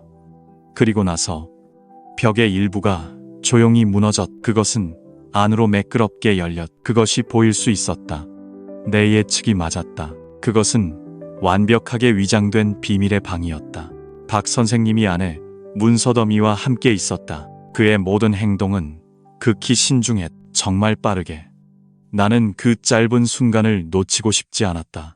나는 눈을 깜빡이지 않고 바라보았다. 마치 모든 것이 그랬던 것처럼 완벽한 배경이 돌아왔다. 끝났다. 그는 빠르게 주위를 둘러본 후 다시 돌아섰다. 그것은 책처럼 사라졌다. 내 심장은 터질 듯이 뛰었. 나는 거의 의자에 무너질 것 같았. 이제 모든 것이 확인되었. 금고는 진짜였고 그는 여전히 뭔가를 가지고 있었다. 그는 여전히 위험한 거래를 계속하고 있다. 하지만 동시에 두려움이 다시 나를 휩싸았다. 그 금고 안에 뭐가 있을까? 내가 처리할 수 있는 정도로? 이것이 비밀인가? 하지만 나는 물러설 수 없다. 우리는 너무 멀리 왔으니까. 내가 시장에 있을 때 나는 어젯밤 박서방이 했던 것처럼 연구실에 들어가기로 결심했다. 나는 어떻게 될지 시도해 보려고 해. 책은 스마트폰 같은 기기가 없어. 며칠 전에 작은 흠집을 발견했어. 그 정사각형의 연결선이 나에게는 열쇠야. 나는 깊이 숨을 들이쉬고 문제의 벽을 바라봤어. 나는 앞에 서 있어. 그리고 흠집의 모서리를 손가락 끝으로 세게 눌러보려 해. 반응이 없어. 나는 다른 모서리에 조금 힘을 주고 눌러봤어. 여전히 그렇지. 내 심장이 빠르게 뛰기 시작해. 내가 뭔가 잘못 보았나? 아니면 뭔가 특정한 순서나 방법이 있을까? 나는 포기하지 않고 직각으로 바느질을 계속하며 순서대로 여러 지점을 눌렀어. 나는 봤어. 바로 그때 정사각형의 오른쪽 아래 모서리에서 그것은 매우 작고 눌렀을 때 내부에서 딱 하는 소리를 내. 명확한 소리가 울리며 마치 스프링이 멀어지는 것 같아. 그것은 소리야. 내가 놀라서 손을 뺄 때 이 벽의 정사각형 부분이 약 1cm 깊이 들어갔어. 맞아. 문이 열리고 있어. 잠금 장치가 제거되었어. 나는 떨리는 손으로 가장자리를 잡고 조심스럽게 당겨서 들어갔어. 두꺼운 벽처럼 보이는 재료로 위장된 문이 결국 내 앞에서 쾅 닫혔어. 진실이 드러났어. 내 안에는 실제로 차가운 금속으로 만들어진 인간이야. 숫자 키패드와 지문 인식기가 있는 전자안전문이 있어. 그것은 현대식 금고야. 예상대로 여는 것이 쉽지 않아. 하지만 나는 그것의 존재를 직접 목격했어. 그것은 수학이야. 나는 금고의 문을 닫고 벽을 다시 조립했어. 원래대로 다시 밀어 넣었고 딱 하는 소리와 함께 벽은 다시 완벽해졌어. 나는 원래의 모습으로 돌아왔고 잠시 벽을 응시했어. 나는 그것을 바라봤어. 그 차가운 물병 외에 내 사위의 모든 비밀과 내 딸의 눈물이 함께 갇혀 있었어. 맞아. 이제 내가 해야 할 일은 그 금고를 여는 것뿐이야. 10가지 방법, 즉 호준이 언급한 10가지 색상이야. 그것은 질서의 비밀을 여는 일이야. 그리고 그때 판도라의 상자가 나타날 거야. 그것은 시작이 될 거야. 그날 이후로 나는 그를 집에서 보지 못했어. 마치 유리벽이 세워진 것 같아. 박 씨는 나와 내 딸을 노골적으로 무시했어. 여진이는 항상 나와 내 사위 사이에 서 있어. 주위를 둘러본 후 나는 들어갔어. 이렇게 쫓겨날 수는 없어. 내 힘만으로는 충분하지 않아. 진실과 그 괴물의 무게를 견디며 적어도 내 딸에게는 도움이 되었어. 그것은 필요해. 마지막 전투 날은 박서방이 지방 출장 갔던 날이야. 나는 즉시 감지했어. 그날은 그랬어. 나는 아침부터 바빴어. 여진이가 어릴 적부터 좋아했던 사람이었어. 나는 해냈어. 음식은 때때로 마음의 지속적인 고통이 될 수 있어. 왜냐하면 그것이 잠금 장치를 여는 열쇠가 될 수도 있으니까. 예진아, 여기 와서 앉아. 엄마가 네가 좋아하는 걸 만들었어. 내가 그것에서 멀어졌지만 다시 붙잡을 수 없을 것 같아. 그런 건 아니야. 나는 그냥 창밖을 바라보며 세부적으로 말할 시간이 없다는 초조함을 느꼈어. 여진아, 내 딸의 목소리가 나를 부른다. 나는 깜짝 놀랐다. 엄마, 밥만 먹지 마세요. 효과가 있을까요? 아니요. 당신은 듣고 앞으로 똑바로 봐야 합니다. 지금 당신은 어떤 삶을 살고 있나요? 나는 결정을 내렸고 지난 며칠 동안 많은 것을 목격하고 들었다. 그것이 시작되었다. 처음에는 단지 불평처럼 들렸다. 이야기는 박 씨의 대화에 관한 것이다. 우리는 호준의 구체적인 침대 배치로 계속 진행하자. 여진의 얼굴이 창백해졌. 푸른 에너지도 주위를 소용돌이치고 있다. 그녀는 두 손으로 귀를 막으려는 듯 보였. 나는 입장을 정했다. 왜 듣기가 그렇게 힘든가? 남편은 매일 밤, 아들은 공부방에서 무엇을 하고 있지? 당신이 말하는 것을 듣고 싶다. 그렇게 힘든가? 그러면 잘 봐라. 내 손목의 멍은 사실 가구 때문이다. 왜 내 눈 밑에 다크서클이 매일 부풀어 오를까? 왜 당신의 삶은 항상 사위만 바라보나요? 나는 모르겠다. 나는 아무것도 모르겠. 아니요. 당신은 알고 있다. 이 집과 이 사치, 그것을 무시하더라도 나는 내 삶이 무너질까 두렵다. 그래서 나는 어머니가 나에게 진실을 말할 때 불편함을 느낀다. 나를 지친 노인처럼 대하며 멀리하려고 한 그게 전부다. 내 목소리가 커질수록 결국 나는 여진의 눈에 여름 햇살과 함께 여파가 터졌다. 나는 그것을 바닥에 던졌. 나는 여기 나갔다. 네, 나는 두렵다. 나는 끔찍히 두렵다. 엄마는 평생 시장에서 버텨야 했다. 나는 해냈다. 머리카락으로 끌려 나올 때 우리는 얼마나 두려웠는지 잊어버렸. 나는 그것이 얼마나 고통스러운지 잊어버렸다. 내가 죽더라도 그렇게 살고 싶지 않다. 그래서 나는 죽을 것이다. 나는 열심히 공부하고 좋은 남자를 만났. 그래서 나는 그를 소극적으로 키우고 싶지 않. 나는 여기 오기 위해 많은 노력을 했. 하지만 이제 엄마는 무엇인가? 어머니는 내 삶을 완전히 통제하기 위해 무엇을 하고 있나요? 나에 대한 모든 것을 부정하고 파괴하기 위해. 나는 그것을 하고 있지만 아는 것이 좋지 않다. 나는 아무것도 모르고 이렇게 살고 그것은 0배보다 100배 더 낫다. 그것은 분노다. 아니, 그렇지 않다. 사람이 자신의 생명을 유지하기 위해 그것은 절망의 비명이다. 과거의 상처가 내 딸의 입에서 쏟아져 나온다. 날카로운 칼이 되어 내 마음을 베어라. 정말 아프다. 내가 딸에게 준 가난의 기억이 지금 당신의 딸의 눈을 가리고 괴물의 손을 꼭 잡아라. 나는 그것을 하고 있다. 나는 그곳에 가만히 서서 아무 말도 하지 않는다. 나는 그것을 할 수 없다. 바로 그때 우리가 결코 꿈꾸지 못했던 일이 그런 일이 발생했다. 출장 중인 박 씨가 유령처럼 이야기를 하고 나는 미리 경고하지 않고 현관에 서 있었다. 그는 손에 가방을 들고 있다. 아마도 급한 일이 있어 집에 잠시 돌아갈 것이다. 나는 멈추고 이 모든 장면을 지켜보았다. 상황은 이렇다. 그는 깨진 찻잔 하나와 울고 있는 딸만 남아있다. 혼란스러운 사람들은 나를 바라봤다. 한 명씩. 나는 그것을 보았다. 그리고 마치 그가 전체 상황을 이해한 것처럼 그의 입가에 매우 차가운 비꼬는 미소가 떠올랐다. 나는 걸어갔다. 아, 시어머니. 나는 잠시 그곳에 있을 것이다. 그동안 우리는 나는 흥미로운 드라마를 촬영하고 있다. 너는 거기에 있었다. 여진은 그의 외모에 충격을 받았다. 나는 내 딸을 바라보았고 그것을 인식하지 못했다. 나는 그를 맑고 그를 노려보았다. 박 씨는 나에게 웃으며 천천히 그것이 다가오고 있다. 그는 신발로 바닥의 조각들을 차며 나에게 아무 걱정 없이 다가왔다. 나는 일어섰다. 그것에 대해 듣자 내 시어머니는 말했다. 네가 쓴 대본은 정말 멋지다. 이상한 사위, 비밀을 지키는 손자. 그녀가 내 시어머니이기 때문이다. 헤헤. 그는 웃으며 내 어깨를 가볍게 건드렸지만 모욕감이 가득했다. 나는 그것을 맞췄다.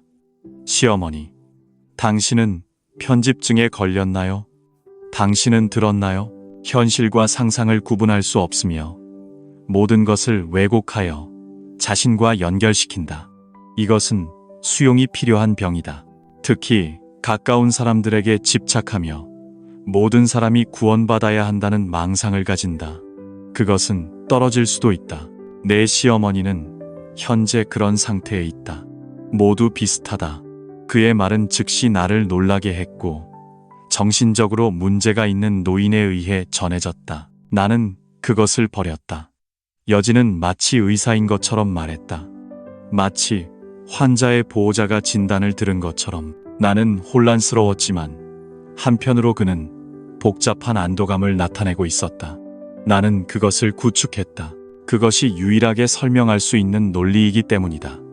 박 씨는 딸의 어깨에 팔을 감았다. 그는 나를 안고 마지막 최후 통첩을 했다. 나는 그것을 망쳤다. 시어머니, 나는 우리의 가족 환경이 당신의 정신적 안정에 좋지 않다고 생각한다. 효과가 있는 것 같다. 우리는 시어머니의 건강을 위해 당신이 편안하게 돌아오길 원한다. 그렇게 되기를 바란다. 우리는 이번 주말에 호준을 정식으로 데리고 나갈 것이다. 나는 당신에게 인사하러 갈 것이다. 당신은 이해했죠? 그것은 불안을 완벽하게 위장한 것이다. 그것은 유배이다. 나는 진지한 표정으로 고개를 끄덕였다. 나는 다른 선택이 없었다. 지금 내 집은 완전히 격리되어 있다. 내 딸은 적의 손에 떨어졌고 나는 맨손으로 싸워야 했다. 이틀 후 내가 이 집을 떠나야 하는 날, 하늘은 매우 맑았다.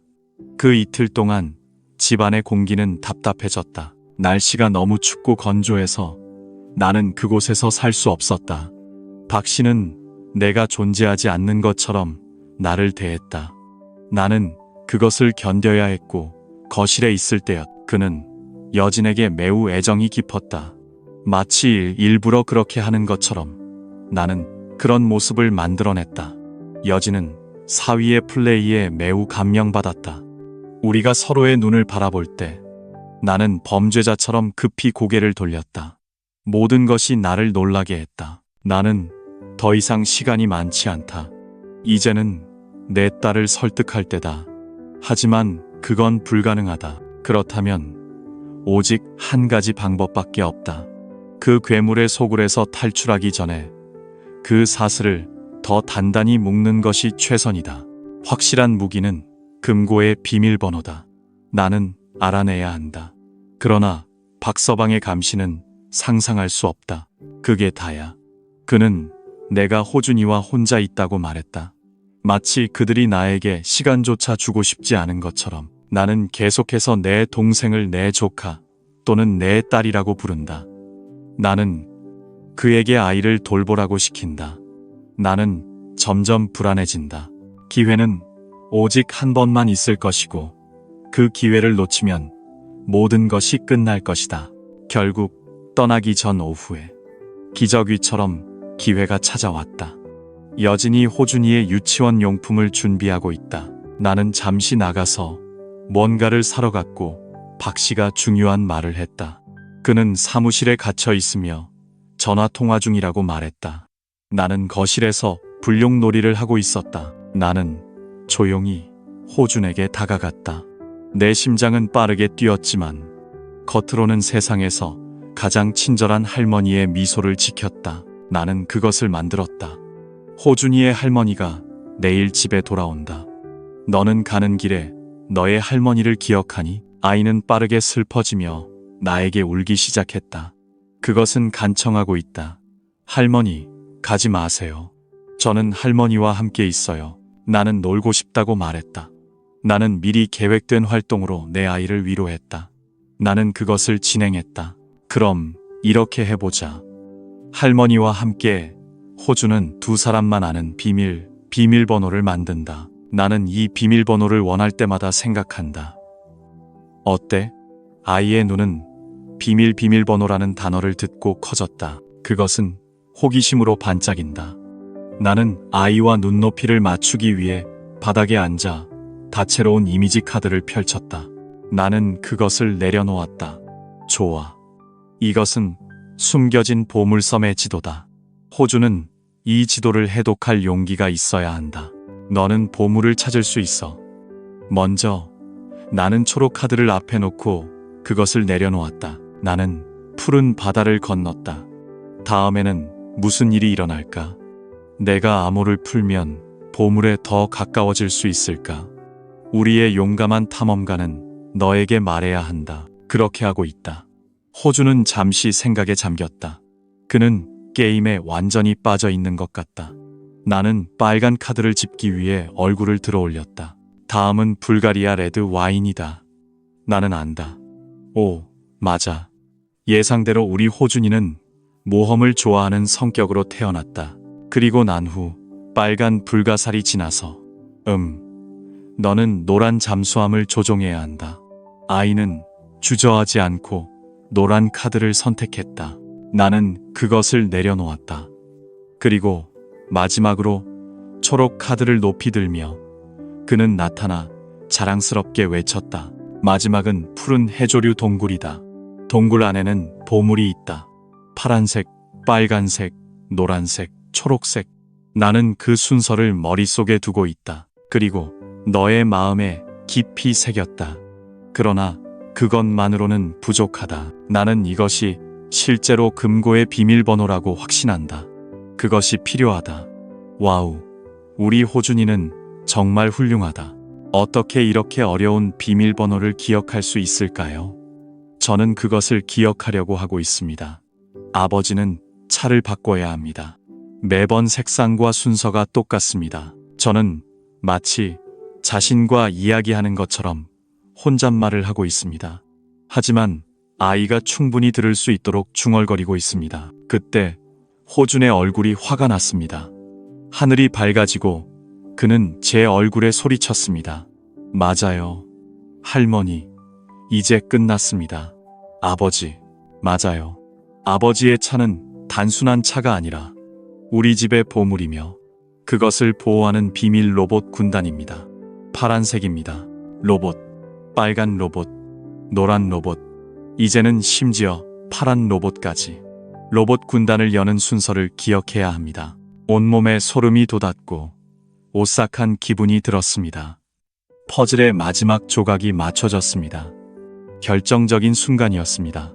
박서방은 자신의 차를 역사적인 보물을 지키는 로봇으로 바꾸었습니다. 비밀은 레기온이라는 동화에 담겨 있습니다. 저는 그것을 완벽한 숫자로 사용했고 더 나아가 악랄했습니다. 이런 비밀번호가 또 있을까요? 바로 그날 저녁, 우리의 마지막 저녁이 될 수도 있는 저녁입니다. 박서방은 의자에 앉아 와인잔을 들고 있었습니다. 저는 선언했습니다.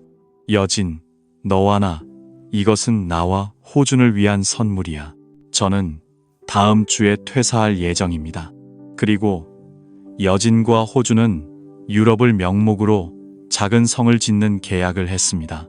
우리는 가족과 함께 평화롭게 떠날 준비를 합시다. 그의 말에 여진은 놀라움과 기쁨을 느꼈습니다. 저는 사위의 당황한 표정을 보았습니다. 그녀는 그것이 유럽에 있는 성이라고 달콤하게 설명받아 남아있는 모든 의혹이 사라졌습니다. 그렇게 보입니다. 하지만 저는 사직과 유럽의 성이 모두 거짓말이라는 것을 알 수 있습니다. 그는 모든 것을 계획했고 제 딸과 저는 손자를 인질로 삼아 해외로 도망치려 했습니다. 맞아요. 제 존재는 그의 모든 계획을 진행하게 만들었습니다. 마치 그것을 버리듯이 제 마음이 무겁습니다. 이제 단 하루만 남았습니다. 안 됩니다. 내일 아침 집을 나서면 모든 것이 저는 위험을 감수하고 움직여야 합니다. 다음 날 아침 저는 평소보다 일찍 일어나서 짐을 쌌습니다. 며칠 동안 입었던 몇 벌의 옷을 가방에 넣었습니다. 제 손은 천근만근처럼 무겁습니다. 아침 식사는 식탁에서 어색한 침묵 속에 진행되었습니다. 식사가 차려졌습니다.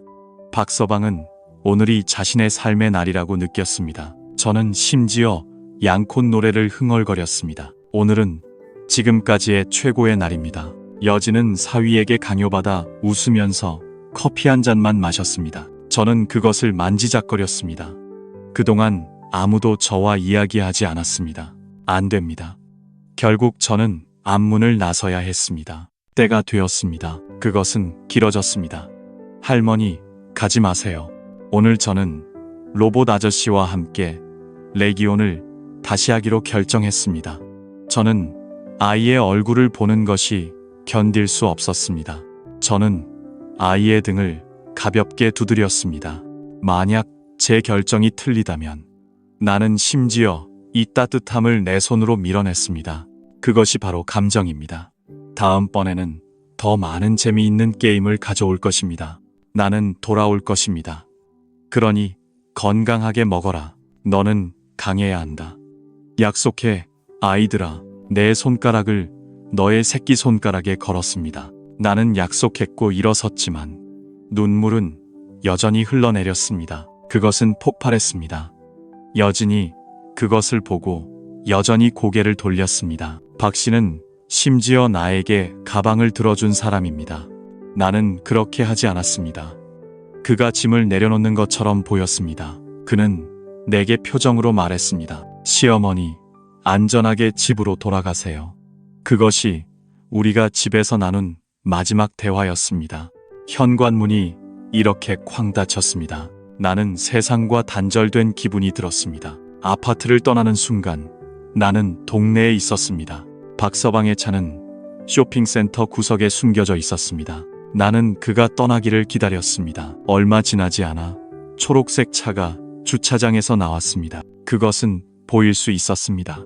나는 그 차가 완전히 시야에서 사라지는 것을 보았습니다. 그것을 확인한 후에야 나는 내 다리가 떨리기 시작했습니다. 우리는 근처 공원으로 길을 안내했습니다. 공원 벤치에 혼자 앉아 나는 결국 나 자신에게 물었습니다. 이게 정말로 올바른 길인가? 지금 나는 무엇을 하려고 하는가? 두 개의 목소리가 내 머리에서 치열하게 싸우고 있습니다. 우리는 싸웠습니다. 한 목소리가 말했습니다. 만약 내가 틀리다면 너는 내 것입니다. 나는 내 딸의 가정을 파괴할 사람입니다. 그게 다야. 모든 것은 오해일 뿐입니다. 만약 그것이 환상이라면 너는 너의 딸의 얼굴을 다시는 볼 수 없을 것입니다. 그는 보지 못할 것이라고 속삭였습니다. 다른 목소리들도 비슷한 말을 했습니다. 하지만 내가 맞다면 이 망설임의 순간에도 그 괴물이 내 딸과 손자를 데려가서 영원히 사라질 것입니다. 그것을 버릴 것이다. 너는 남은 인생 내내 죄책감을 느낄 것이다. 그는 자신이 안에 살 것이라고 소리쳤. 나는 눈을 감았. 위험한 남자가 기분을 살피며 미소를 지으려 했다. 한 번의 미소와 내 어머니에게 보낸 끔찍한 시선. 그것은 비밀이다라고 속삭인 내 조카에게 보낸다. 떨리는 목소리가 파노라마처럼 퍼졌다. 끝났다. 그래. 내가 틀리고 세상도 그렇다 하더라도, 내가 비난받더라도 내 딸은 자신의 삶을 온전히 살 것이다. 네가 나를 원망하더라도 그것을 인정해야 한다. 나는 해냈다. 내 마음속에는 불안하고 걱정스러운 의심이 있다. 나는 그렇게 평생을 살 수는 없다. 나는 자리에서 벌떡 일어났다. 더 이상의 망설임은 사치다. 휴대전화를 꺼내는 손이 더 놀라웠다. 나는 전혀 떨지 않았다.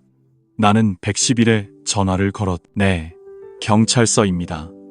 그리고 심호흡을 한 후 나는 고소장을 제출할 것이다.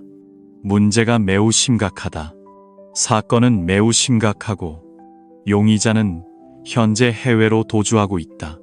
나를 연결해 주시면 정말 감사하겠다. 젊은 경찰관이 이 계산에 당황했다. 표정이 매우 격렬하다. 나는 원칙적으로 대답하려고 노력했다. 아니, 맞다. 이 사건은 지역 경찰서에 신고되었다. 이 수준에서 해결해야 할 문제가 아니다.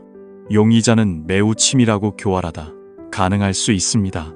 저를 수사팀과 연결해 주세요. 제가 책임질게요. 절망과 믿음이 제 목소리에 담겨 있습니다. 효과가 있을까요? 잠시 침묵 후 경찰이 말했습니다. 알겠습니다. 잠시 기다려 주세요. 그가 말했습니다. 정말 멋집니다. 오래지 않아 수학이 넘어서기 시작했다. 성숙하고 경험이 풍부한 중년 남성이었습니다.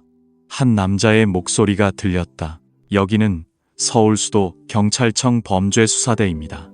당신은 한정숙 기자인가요? 전체 이야기를 들려드리겠습니다. 알려주세요. 그 순간이 전투에서 이길 수 있는 순간이라고 생각했습니다. 전투가 있을 수 있다는 모호한 느낌, 희망이 보였습니다.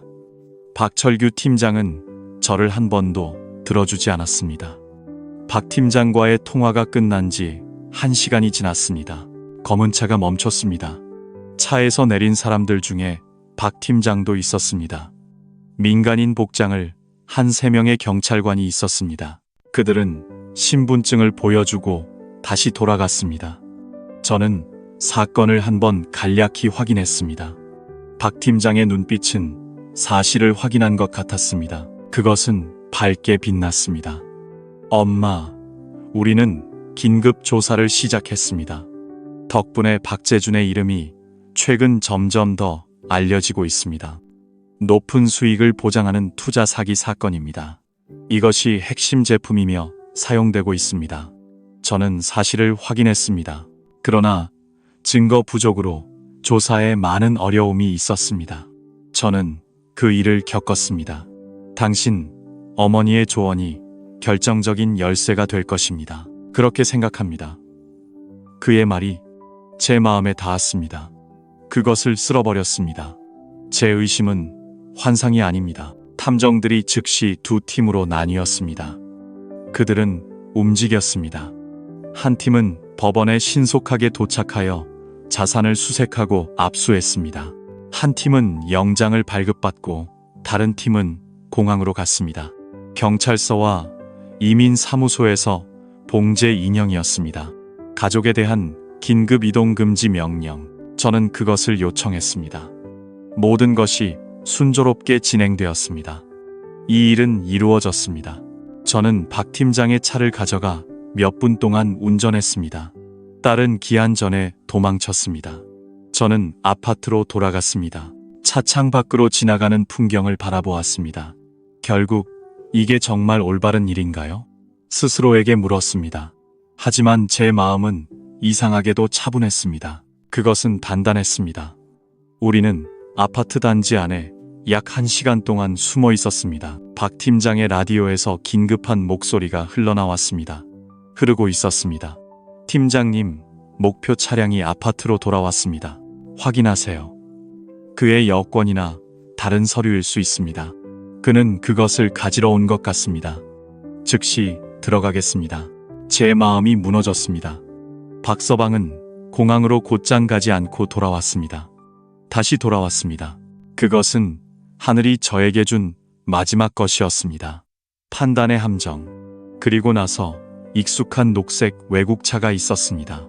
저는 주차장에 들어가 차에서 내렸습니다. 박서방, 여진, 호준. 몇 대의 차가 즉시 나타났습니다. 포위되었습니다. 박재준 씨, 멈추세요. 탐정들이 사방에서 나타나 그들 앞에 섰습니다.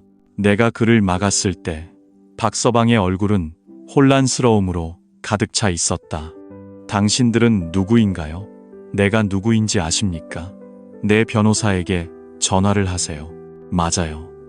그는 끝까지 오만했어요. 나는 소리쳤지만 아무렇지도 않았어요. 여진은 자신이 처한 상황을 전혀 이해하지 못했어요. 나는 울고 있었고 얼굴이 창백해져 아무것도 할 수 없었어요.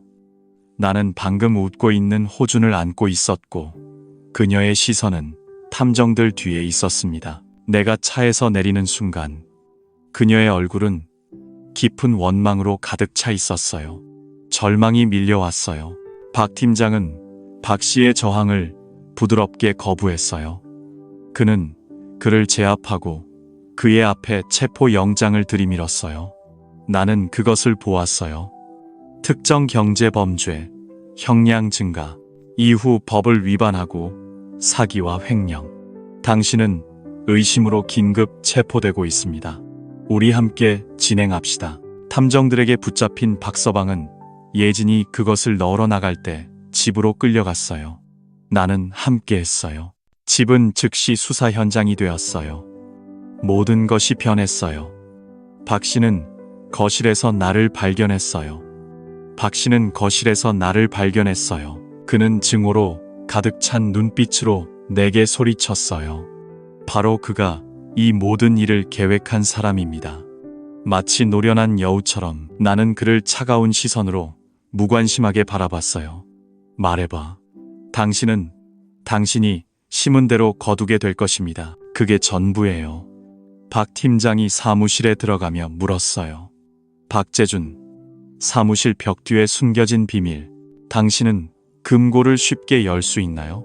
박서방이 날카로운 눈빛으로 입을 열었어요. 박단물자 팀장이 나에게 눈짓을 했어요. 나는 그것을 보냈어요. 마지막 퍼즐이 내 기억 속에 깊이 새겨졌어요. 나는 그 조각을 꺼내서 챙겼어요. 비밀번호는 그 사람이 타고 있는 차예요. 색깔 순서로 배열되어 있습니다. 파란색, 빨간색, 노란색, 초록색. 탐정들은 내 지시에 따라 차량 정보를 노트북에 입력하고 등록 정보를 확인한 후 해당 키를 눌렀어요. 내가 코드를 입력할 때 삑 소리가 났어요. 벽의 일부가 기계적인 소리와 함께 밀려 들어왔어요. 우리가 들어갔을 때 우리는 무거운 비밀의 문을 보았어요. 모두 숨을 죽였어요. 금고는 실제 범죄의 장소였어요. 그것은 백화점이었어요.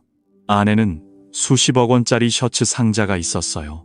국적과 이름이 다른 가짜 돈 뭉치, 여권 한 묶음, 수백 개의 은행 통장과 가명, 계약서 및 그 당시의 범죄 활동이 있었어요. 비밀 장부에는 상세한 기록이 쌓여 있었어요. 박 팀장은 가짜 여권을 자랑했어요. 말해봐. 가족이 세계 여행을 하나요? 이해했어요. 그때 호준이라는 젊은 탐정이 있었어요. 내가 방에서 가져온 빨간 돼지 저금통을 바닥에 내리쳤어요. 안에서 큰 소리가 났어요. 몇 개의 외장 하드, 드라이브가 쏟아져 나왔어요. 그것이 나왔어요.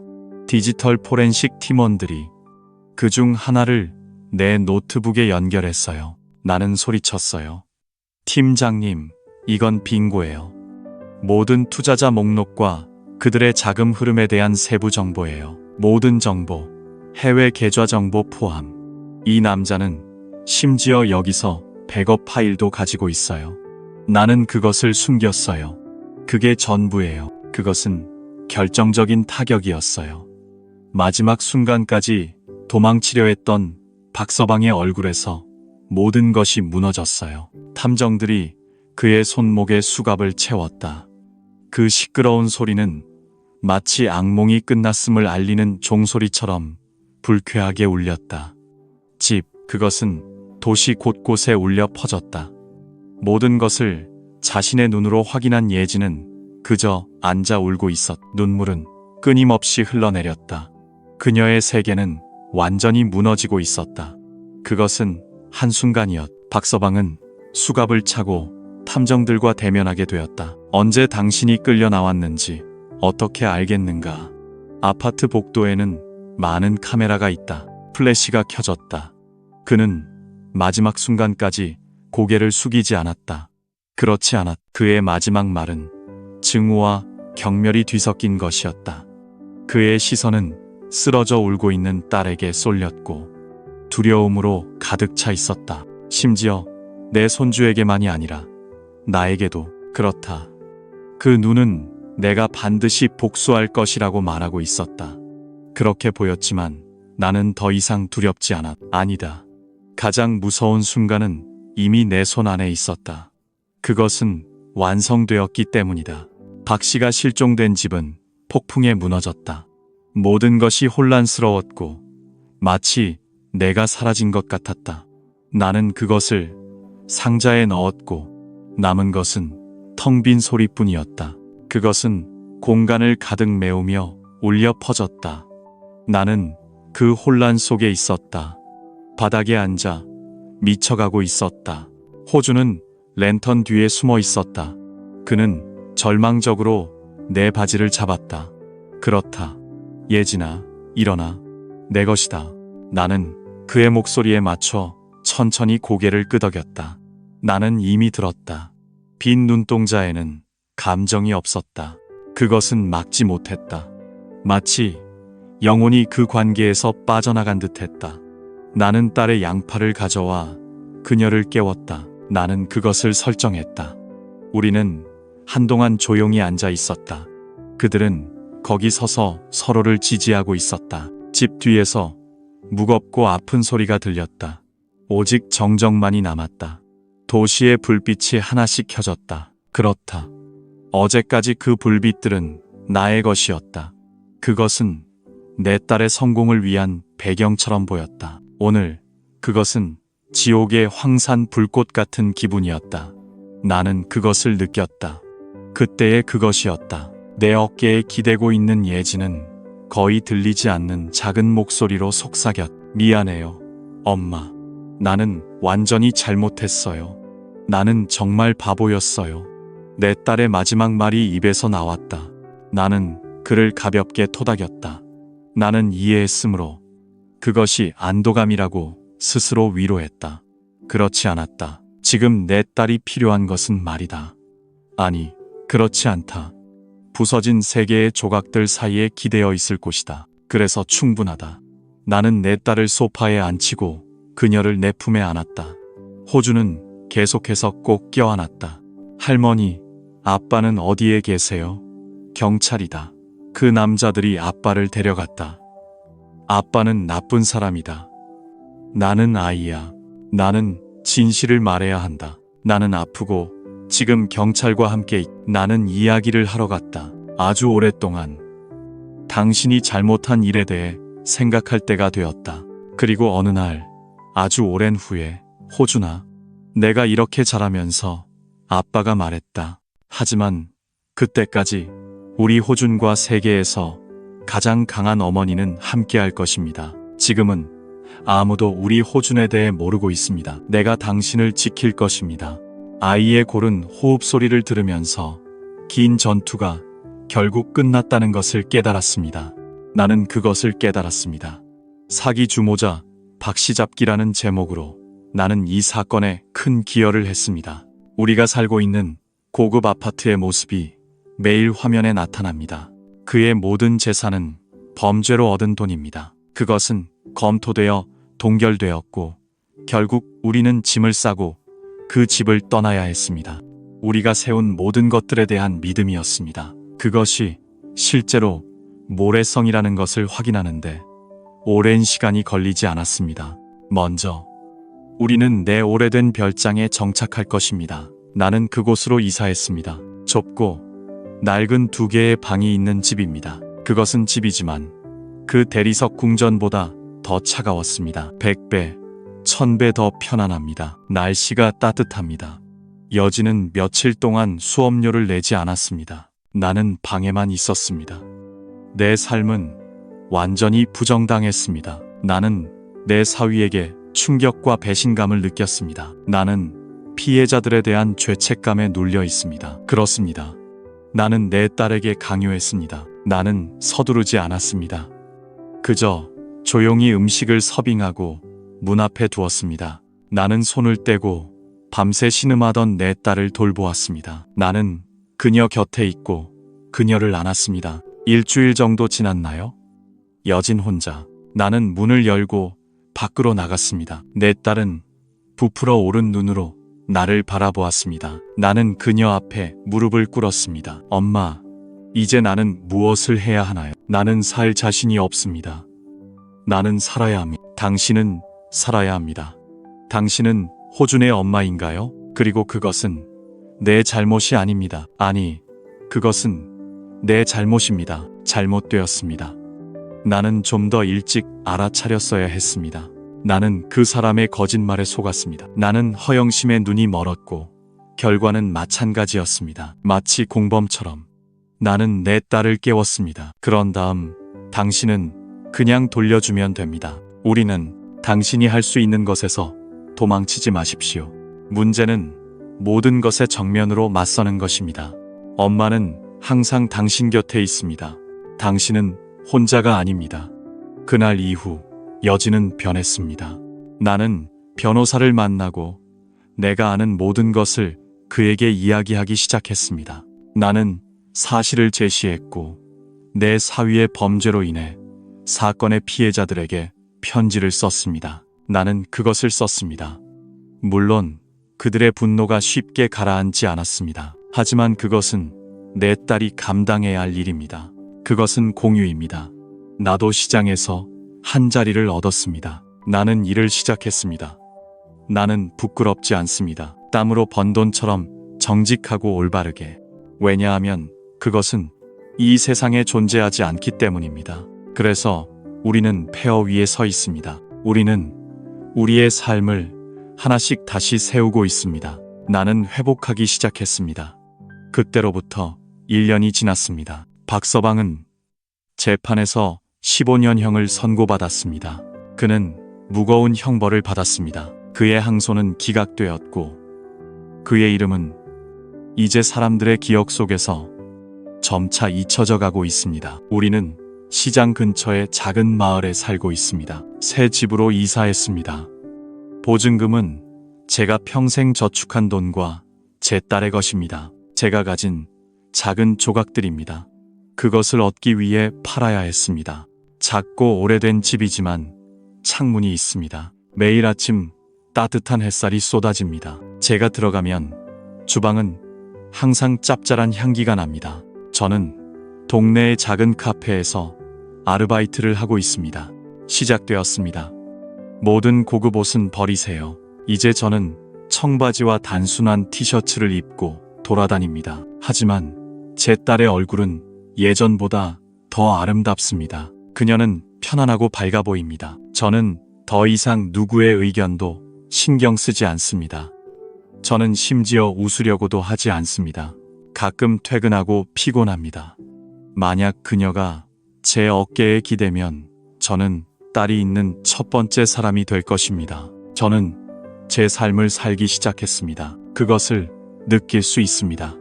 호준이는 동네에서 공립 유치원에 다니며 건강하게 자라고 있습니다. 저는 자라났습니다. 먼저 제 아버지에 대해 걱정했지만 아이는 제가 생각한 것보다 건강합니다. 정말 강합니다. 저는 더 이상 악몽을 꾸지 않으며 자는 중에도 말할 필요가 없습니다. 그렇지 않습니다. 검은 옷을 입고 친구들과 골목을 걸어 다녔습니다. 아이들이 뛰고 웃는 소리. 그것은 집에서 가장 큰 자산입니다. 저는 뜨개질을 하고 예진이는 옆에서 조용히 책을 읽고 있습니다.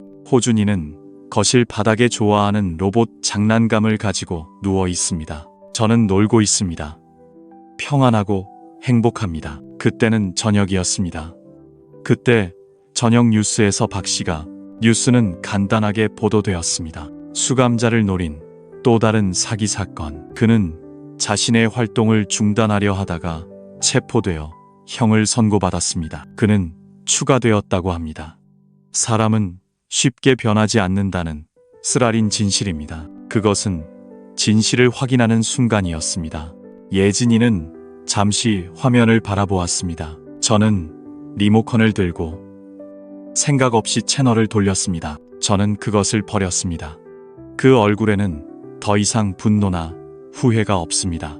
그저 저와는 관련 없는 먼 나라입니다. 뉴스 듣는 것처럼 평화로운 기분입니다. 그것은 표현의 한 방법입니다. 저는 바늘을 내려놓고 잠이 들었습니다. 호준이의 머리를 쓰다듬었습니다. 그리고 제 딸은 제 어깨에 머리를 기대고 있습니다. 그녀는 제 손을 따뜻하게 꽉 잡고 있습니다. 차가운 대리석 바닥 위에 거대한 성입니다.